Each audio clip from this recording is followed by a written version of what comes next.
Hello,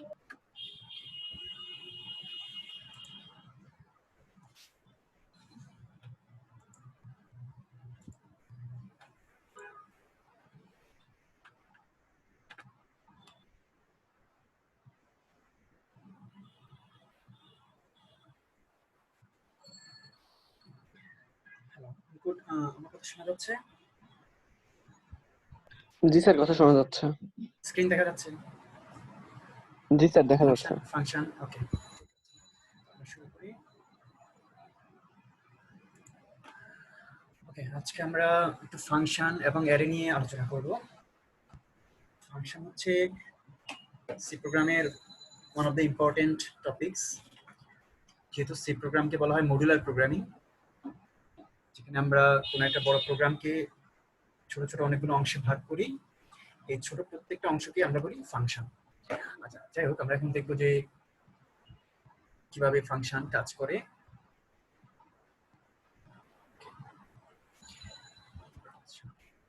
তো আমরা already function use করেছি আমাদের সি প্রোগ্রামগুলোতে। তো আমরা দুই ধরনের ফাংশন বা ফাংশন দু প্রকার এবার বলতে পারি। একটা হচ্ছে লাইব্রেরি ফাংশন, একটা হচ্ছে ইউজার ডিফাইন ফাংশন। তো লাইব্রেরি ফাংশন হচ্ছে যেই ফাংশনগুলো আগ থেকেই তৈরি করা আছে, যেমন আমরা আমাদের প্রোগ্রামের শুরুতে লিখি হেডার ফাইল ইনক্লুড করি stdio.h, স্ট্যান্ডার্ড ইনপুট আউটপুট। এই ফাইলের মধ্যেই প্রিন্টএফ স্ক্যানএফ কিভাবে কাজ করবে তার বর্ণনা বা ডেফিনিশন দেওয়া আছে। দ্যাটস ওয়াই প্রিন্টএফ স্ক্যানএফ আমাদের নতুন করে ডিফাইন করতে হয় না, বর্ণনা করতে হয় না, শুধু আমরা ব্যবহার করি।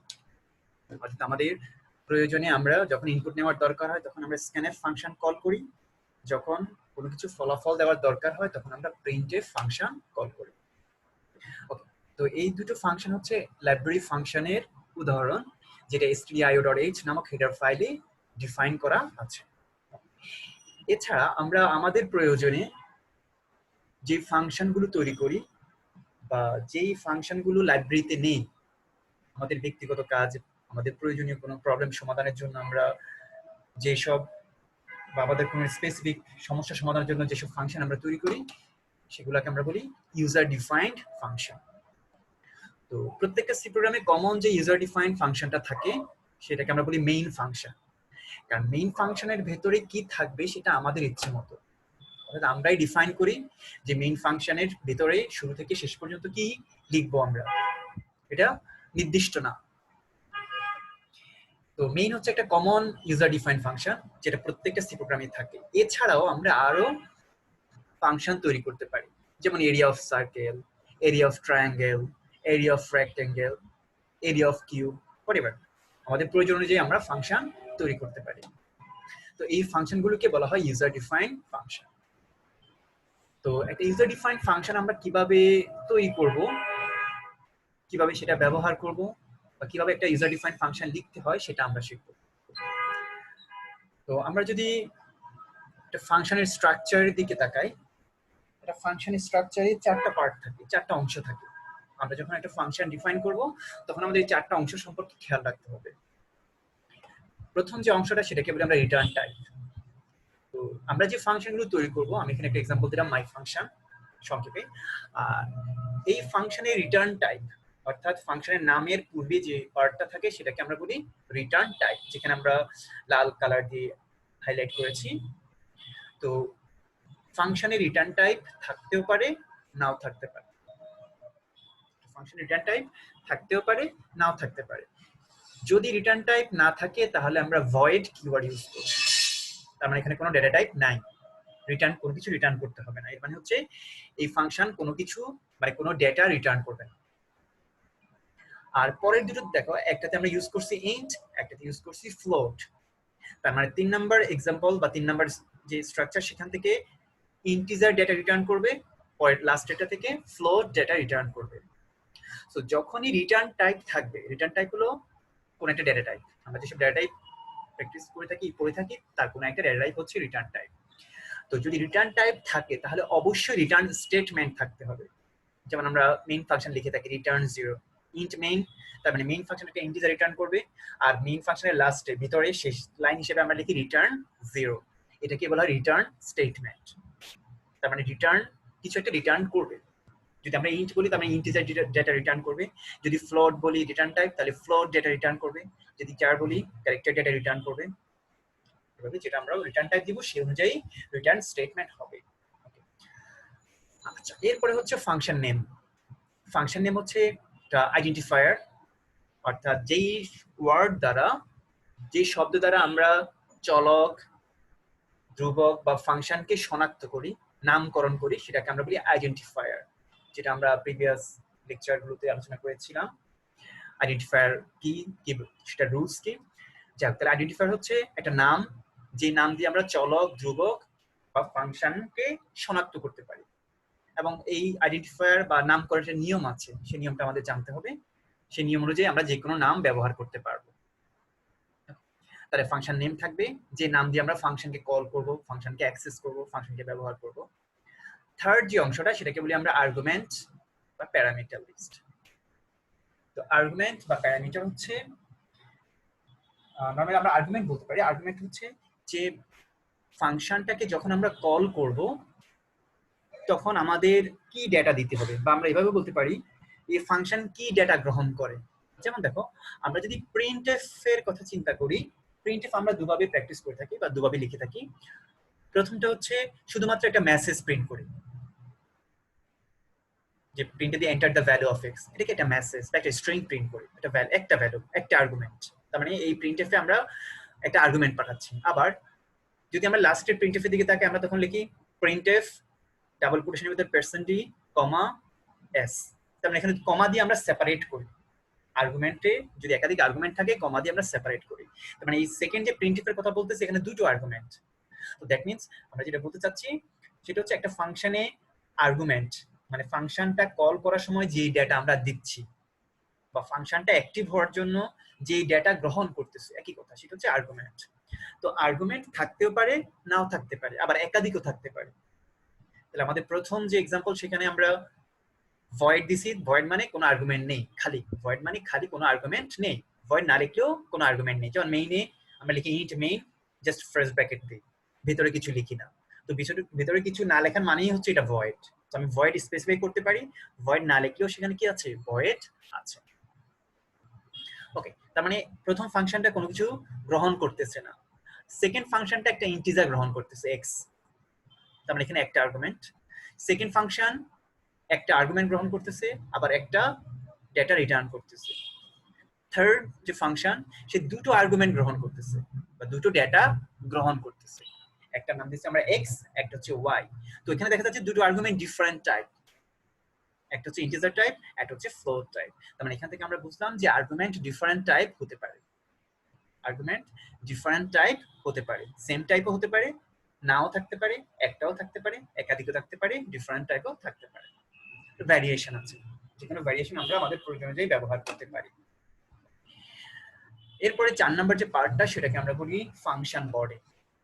অর্থাৎ ফাংশনের নাম যে লাইনে, তারপরে সেকেন্ড ব্র্যাকেট দিয়ে শুরু করে সেকেন্ড ব্র্যাকেট শেষ পর্যন্ত এর মাঝখানে যা আছে সেটাকে আমরা বলি ফাংশন বডি, বা বলতে পারি ফাংশন ব্লক।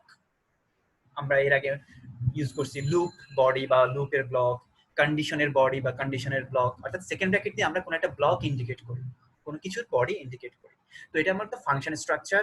তাহলে ফাংশন স্ট্রাকচারের বডি ইন্ডিকেট করতে আমরা সেকেন্ড ব্র্যাকেট দিয়ে, অর্থাৎ সেকেন্ড ব্র্যাকেট শুরু থেকে শেষ পর্যন্ত যা থাকবে ভেতরে সবটুকুই হচ্ছে ফাংশন বডি। এই ফাংশন বডিটা আমাদের ইচ্ছে মতো আমরা, আচ্ছা, তাহলে মোটামুটি আমাদের এই স্ট্রাকচারটা যদি আমরা বুঝতে পারি, তাহলে আমরা ফাংশন বুঝতে পারবো এবং লিখতে পারবো। তাহলে আমরা রিপিট করতেছি, সেটা হচ্ছে ফাংশনের 4টা অংশ থাকবে। রিটার্ন টাইপ প্রথমে থাকবে, তারপরে ফাংশন নেম, তারপরে আর্গুমেন্ট, আর সেকেন্ড ব্র্যাকেট ভিতরে যে পার্টটা সেটাকে বলি আমরা ফাংশন বডি। তো এখানে আমাদের যে জিনিসটা খেয়াল রাখতে হবে, ফাংশনের নামটা একটা বৈধ নাম হইতে হবে, অর্থাৎ ওই নিয়ম অনুযায়ী, আইডেন্টিফায়ারের রুলস অনুযায়ী ফাংশনের নামটা হতে হবে। রিটার্ন টাইপ না থাকলে ভয়েড, আর যদি থাকে তাহলে কোনো একটা ডেটা টাইপ হবে, সেই অনুযায়ী আমাদের রিটার্ন স্টেটমেন্ট লিখতে হবে। আর আর্গুমেন্ট থাকতে পারে, নাও থাকতে পারে, একাধিক হতে পারে, এবং সেটা ভিন্ন টাইপও হতে পারে। এটুকুই হলো আমাদের ফাংশন সম্পর্কে ধারণার জন্য যথেষ্ট। এরপরে আমরা যেটা দেখবো, আমরা এখানে একটা এক্সাম্পল দিয়েছি যেখানে আমরা আমাদের প্রোগ্রামে বেশ কয়েকটা ফাংশন ইউজ করেছি। তো ডান সাইডে খেয়াল করো, আমরা 4টা ফাংশন লিখেছি। একটা ওয়েলকাম, একটা শো এক্স, একটা show off square of x, একটা হচ্ছে সাম অফ এক্স ওয়াই। যে এই নামকরণটা আমার ইচ্ছে মতো আমরা আমাদের কাজ অনুযায়ী নাম চেঞ্জ করতে পারি, বা আমরা ফাংশনে যে ধরনের কাজ করব সেই অনুযায়ী আমরা নামকরণ করব। তো প্রথমে ওয়েলকাম মানে আমরা একটা মেসেজ দিচ্ছি, ওয়েলকাম মেসেজ, যেখানে কোনো রিটার্ন টাইপ নেই, কোনো আর্গুমেন্টও নেই, শুধুমাত্র সেটা মেসেজ প্রিন্ট করবে। নাম্বার 2 হচ্ছে শো এক্স, যেই ফাংশন কি করবে, এক্স এর মানটা প্রদর্শন করবে। তার মানে সে এক্স এর মানটা ইনপুট হিসেবে, আর্গুমেন্ট হিসেবে নিচ্ছে এবং শুধু মানটা প্রদর্শন করতেছে। তার মানে সে কোনো কিছু রিটার্ন করতেছে না। তাকে আমি বলছি শুধু এক্স এর মানটা প্রদর্শন করো, সে এক্স এর মানটা প্রদর্শন করবে। অর্থাৎ এক্স এর মান প্রদর্শনের জন্য যে স্টেটমেন্ট লিখতে হয়, যে কোডিং করতে হয়, সেটা আমরা এখানে লিখব।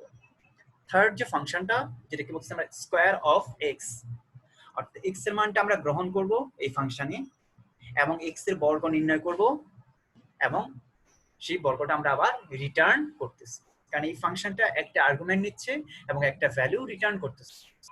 আর্গুমেন্টটা ইন্টিজার টাইপ এবং রিটার্নটাও ইন্টিজার টাইপ। তো আমরা স্কোয়ার মানে হচ্ছে একই জিনিস দুইবার গুণ করা, আমরা গুণ করলাম এবং সেটা রিটার্ন করলাম। থার্ড যে ফাংশনটা, সেটাকে আমরা বলছি সাম অফ এক্স ওয়াই বা সাম এক্স ওয়াই।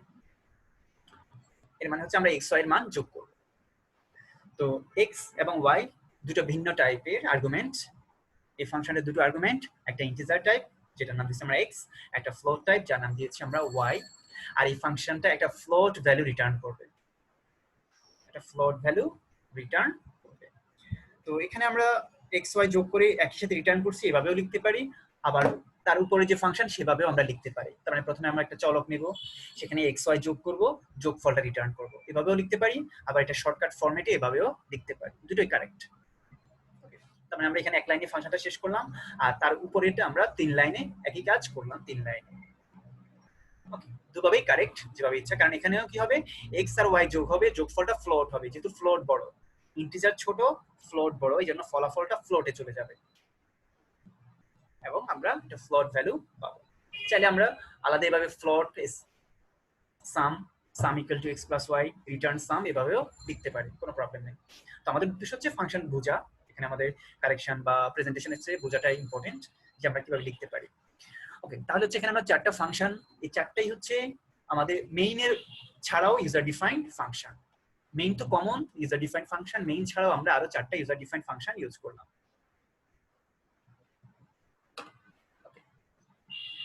এরপরে হচ্ছে আমরা এই 4টা ফাংশনই আমরা এখানে হচ্ছে ডিফাইন করলাম, কিন্তু এই 4টা ফাংশন কিভাবে ব্যবহার করব সেটা আমরা এখন দেখব। তো এই পুরোটাই কিন্তু একটাই প্রোগ্রাম, বোঝার জন্য আমি ডান পাশে দিয়েছি, এটা নিচে নিচে হবে, মেইন ফাংশনের নিচে হবে। আর হচ্ছে আমরা যদি বাম পাশে আসি, তো এখানে আমরা বিশেষ একটা কাজ করেছি যেটার নাম হচ্ছে ফাংশন প্রোটোটাইপ। তো এই প্রোটোটাইপের ব্যাপারটা হচ্ছে, যদি আমরা ইউজার ডিফাইন্ড ফাংশনগুলো মেইনের পরে থাকে, কারণ আমাদের এই ফাংশনগুলো আমরা মেইনের পরে লিখেছি, যদি মেইনের পরে থাকে তাহলে আমরা ওই ফাংশনের প্রোটোটাইপ ঘোষণা করতে হবে মেইনের আগেই। আর যদি ফাংশনগুলো আমরা মেইনের আগেই লিখি, অর্থাৎ এই ডান পাশে 4টাকে কপি করে যদি আমরা মেইনের উপরেই লিখি, তাহলে আর প্রোটোটাইপ দরকার হবে না। কারণ আমরা জানি মেইন থেকে ফাংশনে প্রোগ্রামের এক্সিকিউশন শুরু হয়, তো মেইন পর্যন্ত আসার আগে যা আছে সে সম্পর্কে কম্পাইলার একটা ধারণা থাকে। মেইনের পরে কি আছে সেটা কম্পাইলার পরবর্তীতে জানে, মেইনটাকে কম্পাইল করার পরবর্তীতে সেই ইনফরমেশনটা পায়। যাই হোক, এটা হচ্ছে কম্পাইলারের সুবিধার জন্য, কম্পাইলারকে জানানোর জন্য যে আমাদের এই প্রোগ্রামে আরো ইউজার ডিফাইন্ড ফাংশন আছে, সেগুলো দেখতে এরকম। কিরকম, যে ওয়েলকাম নামে একটা ফাংশন আছে যার রিটার্ন টাইপ ভয়েড এবং যে কোনো আর্গুমেন্ট নেবে না। শো এক্স নামে একটা ফাংশন আছে যে রিটার্ন টাইপ ভয়েড, যে একটা আর্গুমেন্ট নেবে। তাহলে এটা কম্পাইলার কাছে ইনফরমেশনটা থাকে। তো যখন আমরা মেইন ফাংশন থেকে কোনো মেইন ফাংশনের মধ্যে থেকে কোনো ফাংশনকে কল করব, তখন সে ম্যাচ করে যে এই ফাংশনটা প্রোগ্রামে আছে কিনা। যদি আমরা পরে লিখি এবং প্রোটোটাইপ না দিই, তাহলে সে বুঝবে যে না, এই ফাংশনটা পাওয়া যায় না, এখনো সে সেটা এই সম্পর্কে ইনফরমেশন তার কাছে নাই। আর যদি আমরা আগে প্রোটোটাইপ দেই তাহলে সে বলবে যে হ্যাঁ এরকম একটা ফাংশন ডিক্লেয়ার করা আছে, তখন সে এরর দেবে না। তো যাই হোক, এটা হচ্ছে আমাদের লেখার টেকনিক। আমরা চাইলে এই ফাংশনগুলোকে মেইনের আগেও লিখতে পারি, মেইনের পরেও লিখতে পারি। যদি মেইনের আগে লিখি তাহলে প্রোটোটাইপ দেওয়ার দরকার হবে না, যদি মেইন ফাংশনের পরে লিখি তাহলে প্রোটোটাইপের দরকার হবে। তো বেস্ট প্র্যাকটিস হচ্ছে মেইনের পরেই লেখা, আগে লিখলেও কোনো প্রবলেম নেই, বাট তখন গিয়ে মেইন ফাংশনটা অনেক নিচে নেমে যায়। দ্যাটস ওয়াই আমরা প্র্যাকটিক্যালি যেটা করি সেটা হচ্ছে ফাংশনগুলোকে মেইনের পরেই ডিফাইন করি এবং ফাংশনগুলোর প্রোটোটাইপ আগে বলে দিই। তাহলে প্রোটোটাইপ হচ্ছে ফাংশন সম্পর্কে একটা আইডিয়া, যে ফাংশনের নাম কি, কি রিটার্ন করবে, কি আর্গুমেন্ট নেবে। আর ফাংশনের ডিটেইলস বর্ণনাটাকে আমরা বলি ফাংশন ডেফিনিশন বা ফাংশনের বর্ণনা। এছাড়া আমরা যদি আমাদের মেইন ফাংশনের দিকে তাকাই, তাহলে মেইন ফাংশনের যখন আমরা আমাদের প্রোগ্রাম লেখা শুরু করলাম, সেখানে আমরা প্রথমে নর্মালি দুটো চলক ঘোষণা করলাম, ইন্টিজার টাইপ, দুটো চলক ঘোষণা করলাম, ফ্লোট টাইপ। এরপরে আমরা ইনপুট নিলাম এক্স এবং ওয়াই এর মান। আমরা একাধিক ভ্যালু, একাধিক টাইপের ভ্যালু একত্রে ইনপুট নিতে পারি। প্রথমটা %d মানে ইন্টিজার, %f মানে ফ্লোট, যেহেতু এক্স ইন্টিজার, ফ্লোট ওয়াই। ওকে, ইনপুট নেওয়ার পরে আমরা ওয়েলকামকে কল করলাম, এটাকে বলা হয় ফাংশন কল। এই যে আমরা এভাবে লিখছি ওয়েলকাম, তার মানে সে ওয়েলকাম ফাংশনকে কল করেছে। এখানে ফার্স্ট ব্র্যাকেটের ভিতর থেকে কোনো ডেটা নেই, কারণ এই ফাংশন কোনো আর্গুমেন্ট নিচ্ছে না। দ্যাটস ওয়াই ফার্স্ট ব্র্যাকেটের ভিতরে ফাঁকা। শো এক্স, এক্স এর মান শো করবে, তার মানে কি এক্স এর মানটা আমাদের পাঠাতে হবে।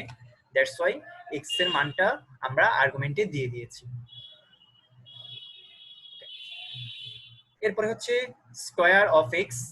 এই ফাংশনটা কি করবে, একটা ভ্যালু নিবে, গ্রহণ করবে এবং একটা ভ্যালু রিটার্ন করবে। তাহলে যখনই আমরা square of x K call করব, সে একটা ডেটা রিটার্ন করবে, সেই ডেটাটা আমরা এসকিউআর নামক চলকের মধ্যে স্টোর করব। পরবর্তীতে সেটা আমরা প্রিন্টএফ এর মাধ্যমে প্রদর্শন করব। ঠিক একইভাবে সাম অফ এক্স ওয়াই, এটাকে যখন আমরা কল করব, সে একটা ফ্লোট ডেটা রিটার্ন করবে। দ্যাটস ওয়াই সামকে আমরা দিয়েছি ফ্লোট। তাহলে সামের মধ্যে সেই ডেটাটা বসে যাবে, পরবর্তীতে সেটা আমরা প্রদর্শন করব। তাহলে এখানে আমরা চারটা ফাংশনকে কল করেছি, দ্যাটস ওয়াই এটাকে বলা হয় ফাংশন কল। যখন কোনো একটা ফাংশনের মধ্য থেকে অন্য একটা ফাংশনের নাম আমরা লিখি, তখন সেটাকে বলা হয় ফাংশন কল। ওকে, তাহলে ফাংশন রিলেটেড এখানে আমরা তিনটা কথা শিখলাম। একটা হচ্ছে ফাংশন প্রোটোটাইপ, ফাংশন কল এবং ফাংশন ডেফিনিশন। তো ফাংশন কল হচ্ছে যখন আমরা একটা ফাংশনের মধ্য থেকে অন্য একটা ফাংশনকে অন্য ফাংশন লিখি, যেমন printf, scanf সবই কিন্তু function call. Welcome, show x সবই ফাংশন কল। তবে printf, scanf হচ্ছে লাইব্রেরি ফাংশন, আর welcome, show x, square of x, sum x y এগুলো হচ্ছে আমাদের ইউজার ডিফাইন্ড ফাংশন, যেটা আমরা নিজেরা তৈরি করেছি। আর ফাংশন প্রোটোটাইপের ব্যাপারটা কি বলেছি, যে ফাংশন প্রোটোটাইপ কখন লাগবে, যদি আমরা মেইনের পরে কোনো ফাংশন ডিফাইন করি তাহলে তার আগেই প্রোটোটাইপ দিতে হবে। আর যদি মেইনের আগেই ফাংশনটা ডিফাইন করি তাহলে আর প্রোটোটাইপ দেওয়ার দরকার হবে না। তো আর একটা কথা বলেছি, প্র্যাকটিক্যালি যেটা আমাদের জন্য ভালো সেটা হচ্ছে আমরা মেইনের পরেই আমাদের ফাংশনগুলো ডিফাইন করব, আর মেইনের আগে আমরা প্রোটোটাইপটা দিয়ে দেব। আর ফাংশন ডেফিনিশন হচ্ছে ওই ফাংশনটার ভেতরে কি কি কাজ হবে, ফাংশনটা কিভাবে কাজ করবে তার একটা ডিটেইলস বর্ণনা থাকবে প্রোটোটাইপ ফাংশন ডেফিনিশনের মধ্যে। ওকে, আচ্ছা, তাহলে এটা হচ্ছে মোটামুটি আমাদের ফাংশনের সম্পর্কে এটুকু জানলেই আমাদের হয়ে যাবে। এরপরে আমরা যেটা জানবো সেটা হচ্ছে অ্যারে। অ্যারে সম্পর্কে খুব বেশি পরীক্ষা আসে না, মোটামুটি একটু মৌলিক ধারণা থাকলেই হবে। অ্যারে কাকে বলে, অ্যারের প্রকারভেদ এই সম্পর্কে আমাদের মোটামুটি ধারণা থাকলেই আমরা অ্যারে আমাদের হয়ে যাবে। এটা সম্পর্কে খুব বেশি ডিটেইলস আমাদের জানার দরকার নেই। আচ্ছা, তো এখানে অ্যারে বলতে কি বোঝাচ্ছে, একই ধরনের অনেকগুলো ডেটার সমষ্টি। নরমালি যখনই আমরা ইন্ট এক্স লিখবো, সে একটা ভ্যালু নেবে। যখন ইন্ট এক্স এর সাথে থার্ড ব্র্যাকেট দিব, তখন সেটাকে আমরা বলবো অ্যারে। এক্স একটা অ্যারে। যেমন রোল, এখানে আমরা এক্সাম্পল দিয়েছি স্লাইডের নিচের দিকে, ইন্ট রোল ব্র্যাকেটে থার্ড ব্র্যাকেটের মধ্যে 5। এই থার্ড ব্র্যাকেট দিয়ে আমরা অ্যারেকে ইন্ডিকেট করি, দ্যাট ইজ একটা কালেকশন ইন্ডিকেট করি আমরা। তো এখানে রোল 5, তার মানে এখানে আমরা 5টা স্টুডেন্টের রোল নিতে পারি। পাশে আমরা 5টা স্টুডেন্ট রোল কমা দিয়ে লিখে দিয়েছি। তো আমরা প্রথম যেটা মনে রাখবো, অ্যারে আমরা কিভাবে চিনবো? কোন চলকের নামের সাথে যদি থার্ড ব্র্যাকেট থাকে তার মানে বুঝবো এটা অ্যারে। তো যখন আমরা চলক ঘোষণা করি তখনই আমরা অ্যারে হিসেবে ঘোষণা করি। যেমন আমি প্রথমে এখানে দিলাম ক্যারেক্টার নেম 30, তার নেম একটা ক্যারেক্টার অ্যারে।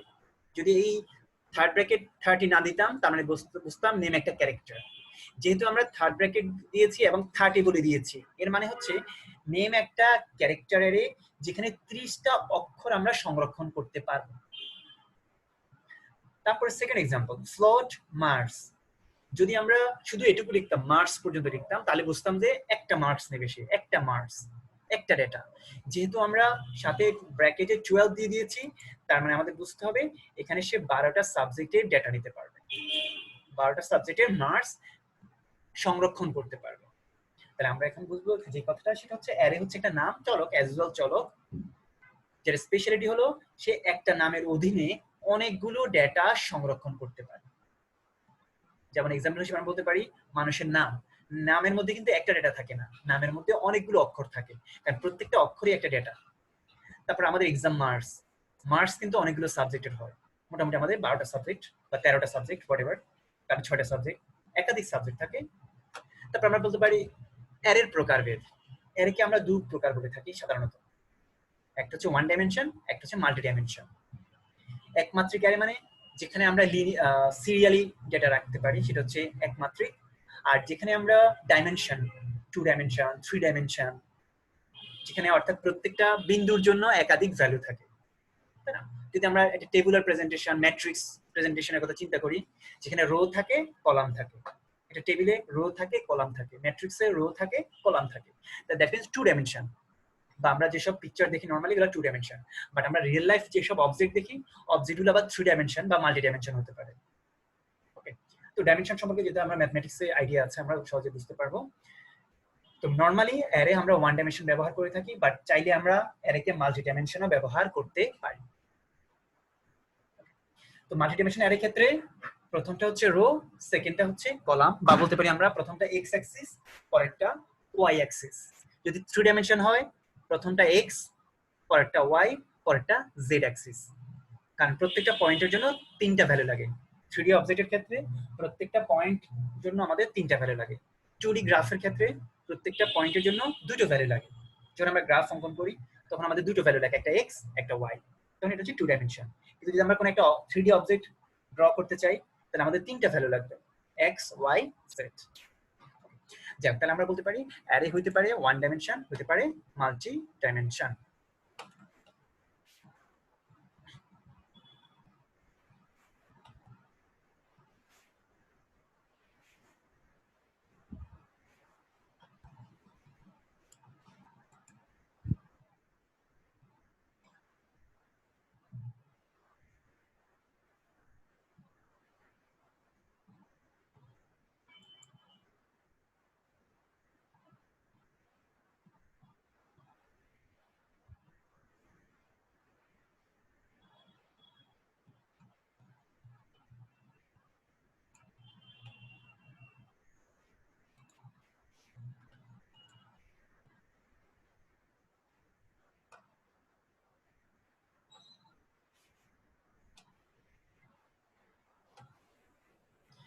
ওকে, এখন আমরা দেখব যে অ্যারে নিয়ে একটা প্রোগ্রাম দেখব।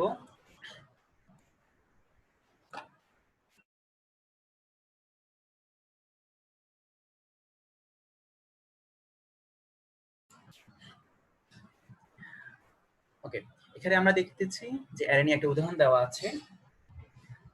আর যখন আমরা অ্যারে নিয়ে কাজ করব তখন আমরা সাধারণত লুপ ব্যবহার করে থাকি, কারণ যেহেতু অ্যারেতে অনেকগুলো মান থাকে, দ্যাটস ওয়াই আমরা অ্যারেতে লুপ ইউজ করতে পারি। আর আমরা চাইলে অ্যারে যে চলক তার মান বসায় দিতে পারি, চাইলে আমরা অ্যারের মান ইনপুট নিতে পারি। তো আমরা দুভাবেই এক্সাম্পল দেখবো। বাম পাশে যে এক্সাম্পলটা, সেটা হচ্ছে আমরা একটা অ্যারে ঘোষণা করলাম মার্কস, যেখানে 6টা সাবজেক্টের মার্কস নিবে, মার্কস গুলো আমরা পাশাপাশি বসিয়ে দিলাম, 6টা মার্কস তার মানে বসে যাবে। আচ্ছা, এরপর হচ্ছে আমরা এই মার্কস গুলোর টোটাল নির্ণয় করব বা যোগফল বের করব। তাহলে যোগফল বের করার জন্য আমরা একটা লুপ ইউজ করব, যেখানে যেহেতু এখানে একাধিক মান, আমরা লুপের মাধ্যমে সেই মানগুলো অ্যাক্সেস করতে পারি। তাহলে টোটাল ইকুয়াল টু 0। প্রথমে আমরা ধরে নিলাম মার্কসের টোটাল 0। এরপর আমরা একটা লুপ ইউজ করলাম, যেখানে এটা হচ্ছে আমাদের কাউন্টার ভেরিয়েবল লুপের, এর মান 0 থেকে 5 পর্যন্ত যাবে। তো এখানে একটা কথা আমাদের মনে রাখতে হবে, অ্যারেতে ইন্ডেক্স বলে একটা ব্যাপার আছে। যখন আমরা অ্যারে ঘোষণা করি যে অ্যারের সাইজ হচ্ছে 6, তার মানে এখানে 6টা ডেটা থাকবে। But in case of programming আমাদের যেটা মনে রাখতে হবে যে এখানে কাউন্টিংটা শুরু হবে 0 থেকে। তার মানে মার্কস 0 এর মানে প্রথম ডেটাটা আছে, মার্কস 5 এর মানে লাস্ট ডেটাটা আছে। তার মানে 0 থেকে 5 মোট 6টা ডেটা, মোট 6 ঠিক থাকবে, কিন্তু স্টার্টিং হবে 0 থেকে। যেহেতু স্টার্টিং পয়েন্ট 0, দ্যাটস ওয়াই আমরা লাস্ট পয়েন্ট হবে আমাদের 5। হ্যাঁ, ফারুক শোনা যাচ্ছে ক্লিয়ারলি?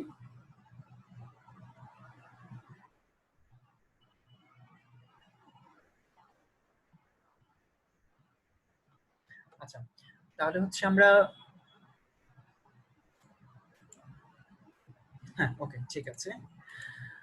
তাহলে হচ্ছে আমরা যেটা দেখতেছি যে অ্যারেকে যখন আমরা ঘোষণা করি, তখন থার্ড ব্র্যাকেটের ভিতরে যেটা যে লেখা, যে সংখ্যাটা লিখি, এটাকে আমরা বলি অ্যারের সাইজ।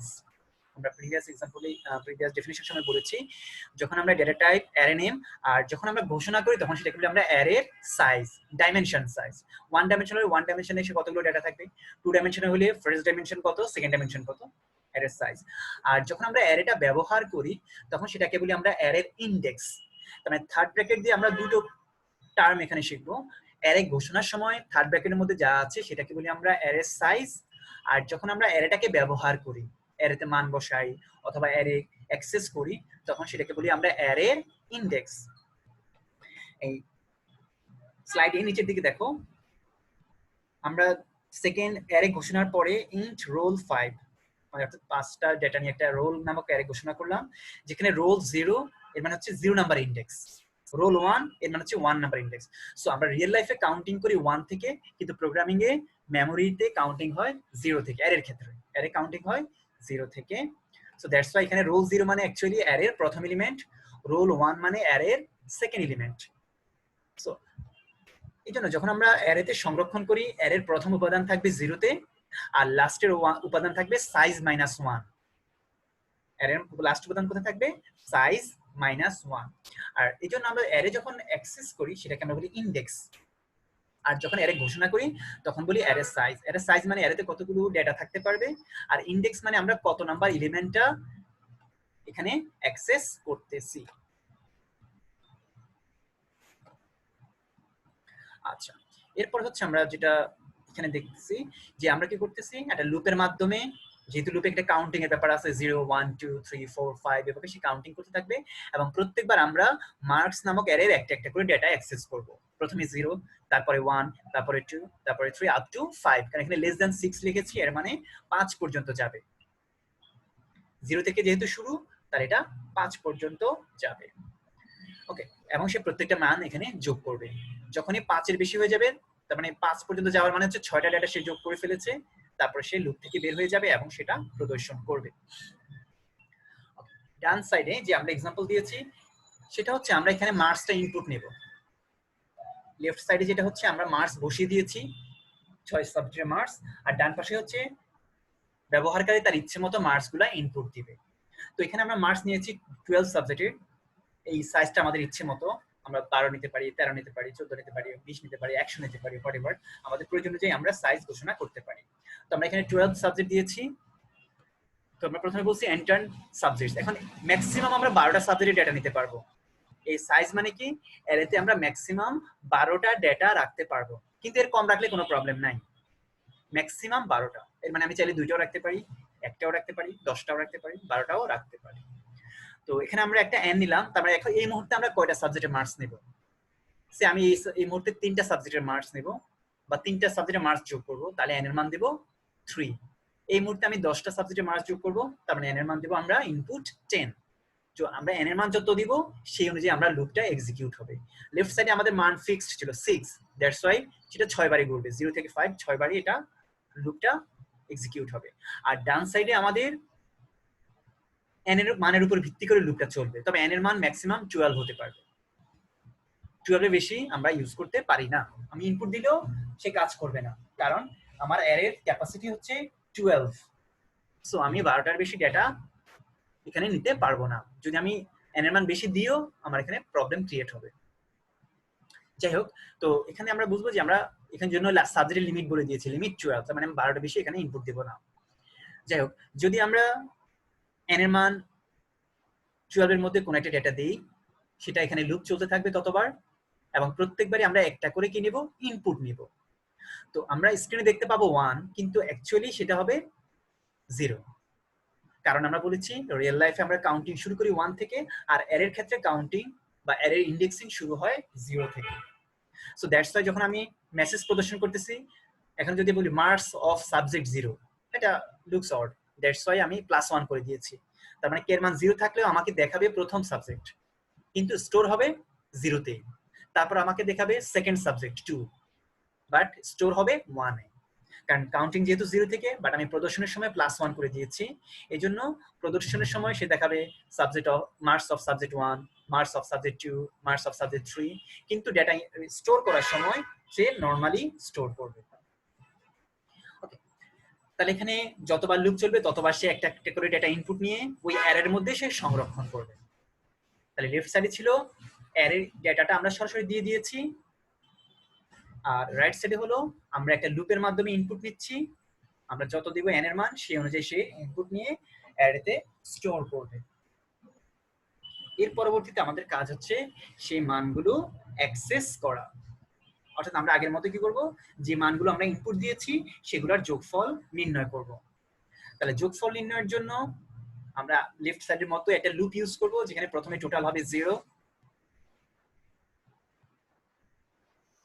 এবং আমরা যেহেতু জানি অ্যারে কাউন্টিং বা অ্যারে ইন্ডেক্সিং 0 থেকে শুরু হয়, আমাদের লুপটাও 0 থেকেই লেস দেন n, n এর মান যা দেব সে পর্যন্ত যাবে।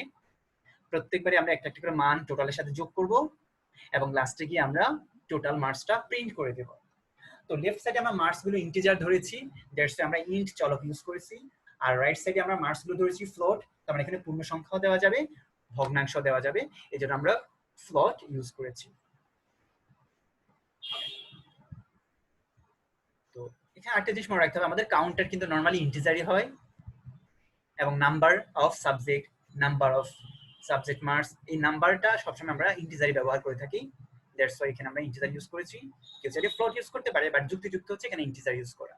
আর মার্কস ফ্লোটও হতে পারে, অর্থাৎ পূর্ণ সংখ্যা হতে পারে, ভগ্নাংশ হতে পারে, দ্যাটস ওয়াই আমাদের মার্কসটা আমরা ফ্লোট দিয়েছি। আর মার্কস যদি ফ্লোট হয় তাহলে তার যোগফলও ফ্লোট হবে, দ্যাটস ওয়াই আমরা টোটালটাকেও ফ্লোট হিসেবে ঘোষণা করেছি। ওকে, তাহলে মোটামুটি এখানে হচ্ছে আমরা একটা অ্যারেতে কিভাবে ইনপুট নিতে হয় এবং ওই অ্যারের ডেটাগুলো কিভাবে ব্যবহার করতে হয় সেটা সম্পর্কে এখানে আমাদের আমরা আইডিয়া পেয়ে যাচ্ছি। তো আমরা এই কোডিংটা আমাদের কোড ব্লকস সফটওয়্যারে বা আমাদের যে সি এডিটর আছে, কম্পাইলার আছে, সেখানে আমরা লিখে কম্পাইল এবং রান করলেই এটার ফলাফলটা আমরা দেখতে পাবো। তাহলে মোটামুটি এই দুটো টপিকস আমাদের জানার দরকার আছে। ফাংশনটা ডিটেইলস যেখানে এখানে যতটুকু আছে অতটুকু জানলেই হবে, এবং অ্যারে সম্পর্কে আমি যেখানে যতটুকু আলোচনা করেছি এটুকুই এনাফ, কারণ অ্যারে সম্পর্কে খুব বেশি কোশ্চেনে আসে না, তারপরেও আমরা প্রিপারেশন রাখতে পারি যে কিভাবে অ্যারে ঘোষণা করতে হয় এবং কিভাবে অ্যারে ইউজ করতে হয়, মান ইনপুট নিতে হয় এবং মান প্রদর্শন করতে হয়। কারণ এখানে আমরা অ্যারে ঘোষণা করেছি, অ্যারের তারপরে আমরা এক্সাম্পলে অ্যারে ঘোষণার পাশাপাশি মান নিয়েছি এবং সেই মানগুলোর যোগফল নির্ণয় করেছি।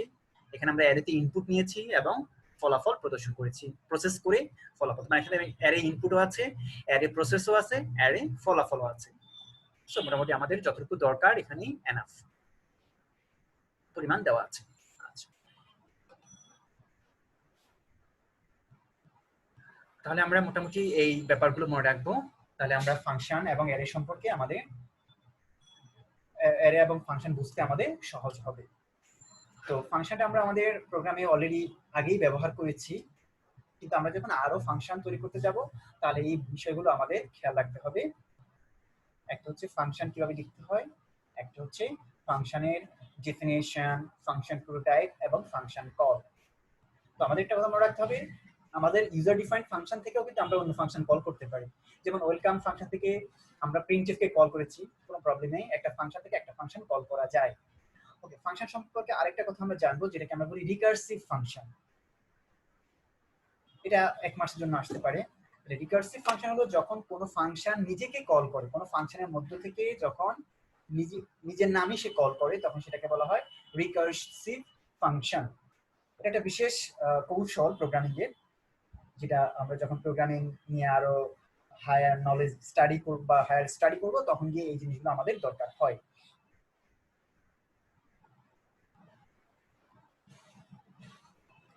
তো আমরা এটুকু মনে রাখবো, রিকার্সিভ ফাংশন হলো কোনো ফাংশন থেকে যদি আমি সেই ফাংশনকেই কল করি, সেটাকে বলা হয় রিকার্সিভ ফাংশন, আর এই প্রসেসটাকে বলা হয় রিকারশন।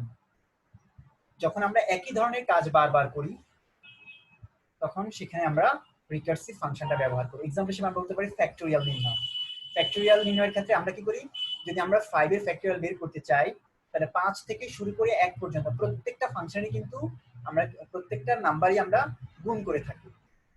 এখানে আমরা যদি এখন এক্সপ্লেইন করতে চাই, আমরা আরো জটিল হয়ে যাবে। আপাতত আমাদের এত জটিলতার দরকার নেই, শুধুমাত্র রিকার্সিভ ফাংশনের ডেফিনিশনটা জানলেই আমাদের হবে। ওকে, আজকে পর্যন্তই, সবাই ভালো থাকো।